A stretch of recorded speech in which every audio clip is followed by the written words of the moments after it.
আজকের সমাজে মেয়েরা যখনই পড়াশোনা করতে চায় একটা কথাই আমরা বলি, তুই তো মেয়ে মানুষ, তুই কেন পড়াশোনা করবি?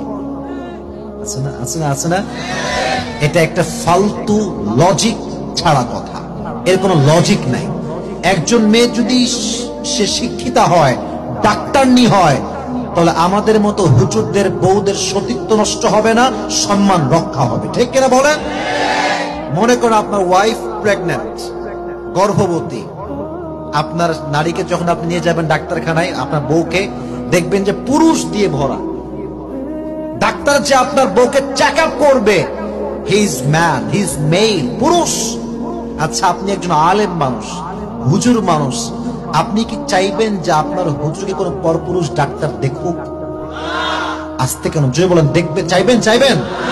আপনি চাইবেন না। যদি মেয়েরা শিক্ষিত হয়, ডাক্তারনি হয়, সমাজ হবে সুন্দর, নারীকে নারী দেখবে, এতে করে পর্দার মান রক্ষা হবে। ঠিক।